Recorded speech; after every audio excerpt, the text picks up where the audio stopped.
Donc, ce qu'il faut comprendre, c'est que dans les communautés organiques, il n'y a pas de sacré, il n'y a pas de profane. Il n'y a que du sacral. C'est ça le tout organique. C'est-à-dire que je mange, je chasse, je fais l'amour, je peins, c'est sacral. Parce que c'est une communion avec le divin du monde. Le divin du monde n'est pas Dieu, Dieu n'existe pas. Le divin, c'est la totalité du monde en mouvement. Les hommes ont créé Dieu quand le divin s'est échappé. La totalité du monde est sacrale. À la révolution néolithique, les communautés sont cassées. Elles sont cassées par la révolution agraire, et donc, à ce moment-là, le scindé produit le profane et le sacré. Et la marche de l'histoire, nous dit Hegel et nous dit Marx, c'est le profane qui s'étend, qui s'étend, qui s'étend, qui s'étend, le sacré qui se réduit, qui se réduit, qui se réduit. Et à un moment donné, la modernité, la religion de la marchandise a tout bouffé. On peut vendre les ovaires, on pourra peut-être un jour euthanasier les enfants, enfin tout devient possible, puisque l'ordre machinique despotique de l'argent s'est emparé de la totalité de nos vies. Et s'il n'y a pas de retour en arrière? Alors, c'est pas un retour en arrière. Chez Hegel, il y a quelque chose de très important. Toute la dynamique historique se pose en 3 temps. Il y a l'en-soi, il y a le pour-soi, et il y a le pour-soi revenu à soi. L'en-soi, chez Marx, c'est la communauté primitive, le communisme organique du début. Mais ce communisme organique, il a un défaut majeur qui est lié à l'histoire objective de son contexte matériel, c'est qu'il est local. Les Sioux vivent dans le communisme, les Ponis vivent dans le communisme, les Cris vivent dans le communisme, mais quand les Cris rencontrent les Ponis, ils se fracassent le crâne. C'est un communisme qui n'est pas universel. Donc, au moment de la révolution néolithique, il va se mettre en marche un processus d'autonomisation des stocks agraires. Et ce stock, par le biais du troc, il va commencer à mettre en marche des relations entre les communautés. Et à partir d'un certain développement du troc, on va passer à l'échange. L'échange, dans un premier temps, va avoir lieu de communauté à communauté. Mais dans un deuxième temps, par ricochet, il va rentrer dans la communauté, il va la dissoudre. Dans la communauté elle-même, on va se mettre à échanger. Et c'est ça qui a cassé la communauté. Mais il fallait qu'elle soit cassée. Parce que s'il y a un seul et unique bon côté dans la marchandisation, c'est l'universalisation. Pour la première fois dans l'histoire du monde, malgré toutes les horreurs du capital, l'homme universel, c'est-à-dire l'homme qui peut communiquer avec tous les autres hommes, est là, grâce au capital. C'est le seul effet positif du capital. Ça veut dire que demain, la révolution ne sera pas un retour à l'en-soi, la communauté première. La révolution qui sera un pour-soi de retour à la tripe de vraie jouissance humaine va produire un pour-soi revenant à soi, c'est-à-dire une communauté non pas locale, mais universelle. Qui vous le dit? Comment? Qui vous le dit? Parce que c'est une obligation, parce que s'il n'y a pas cette communauté universelle, il y a toujours l'argent, il y a l'alternative. Il y a toujours l'alternative, si vous voulez. Et cette alternative, elle est compréhensible qu'à travers, entre guillemets, l'erreur d'interprétation qu'a fait monsieur, parce que monsieur est resté proudhonien.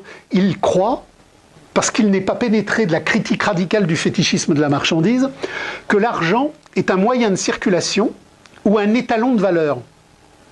La définition classique qui est reprise par Proudhon. Or, Marx, dans le chapitre sur le fétichisme de la marchandise, nous dit « Mais non, ça c'est la conception classique, statique et fausse.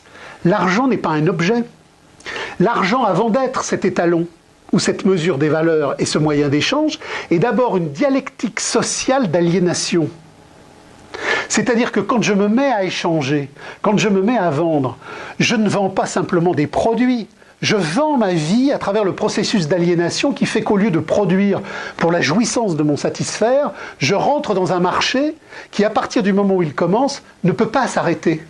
Si vous voulez, je mets un projecteur et je vous montre dans la communauté néolithique le premier mec qui a échangé une défense d'éléphant contre 2 sacs de noisettes. Pour vous, c'est banal, mais il y a déjà Wall Street là-dedans. Si vous avez une analyse historique et généalogique des profondeurs, Wall Street est dans le premier acte de troc de la communauté néolithique.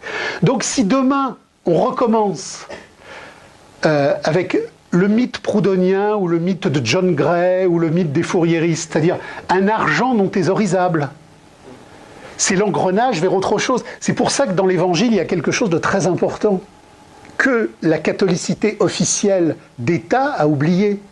Le Christ ne dit pas « Vous ne pouvez avoir de maître, l'argent doit être serviteur et pas votre maître ». Il dit « Vous ne pouvez servir de serviteur et l'argent est toujours un maître ».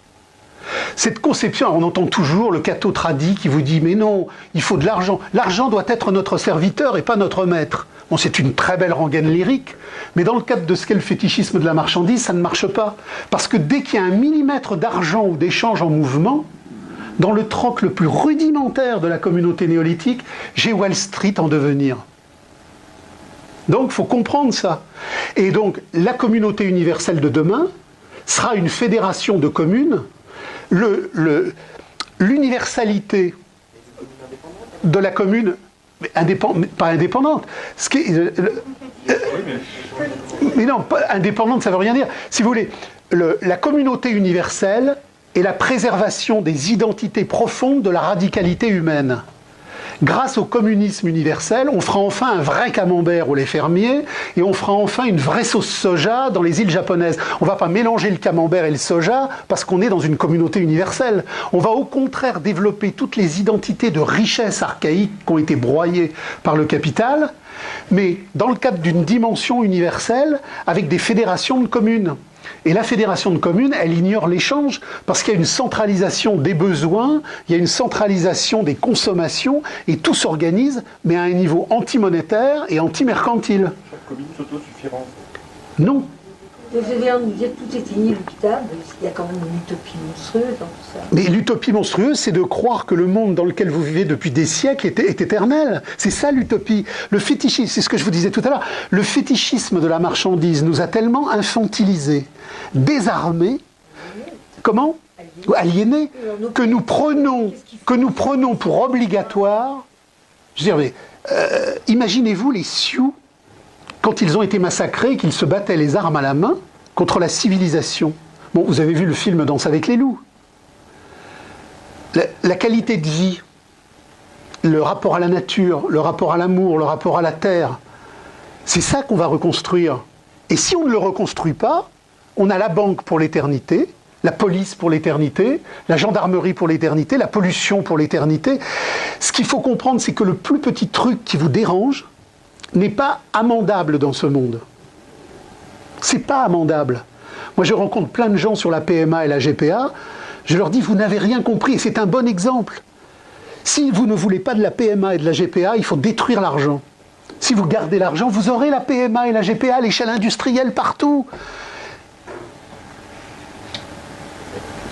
Dans les communautés traditionnelles, il n'y avait pas la pilule. Il y avait toute une série d'herbes, de techniques, où l'homme et la femme, dans une harmonie d'amour, assumaient ensemble une contraception naturelle qui n'était pas médicale, terrifique et sanguinaire. Aujourd'hui, des millions de femmes vont mourir parce que la pilule donne le cancer de l'utérus ou le cancer du sein. Ça fait partie du procès capitaliste d'accumulation et de reproduction. C'est fini. Elle est là, elle sera tout le temps là. Ce qu'il faut que vous compreniez, c'est que la gauche est le laboratoire de recherche du capital. Les gauchistes sont l'extrémité de ce laboratoire de recherche. Tout ce que la gauche met en marche en tant que laboratoire de recherche du capital est ensuite intégré par la droite. Et ensuite, c'est intégré par tout le monde. Et tout le monde a tout intégré. Nous sommes... Le fétichisme de la marchandise, Marx dit, c'est le dessaisissement de notre organicité. Nous sommes dessaisis de notre vie. Nous n'avons même plus confiance en notre existence. Nous sommes tellement soumis et domestiqués que nous n'arrivons même pas à imaginer que nous pourrions avoir une autre vie que celle-là.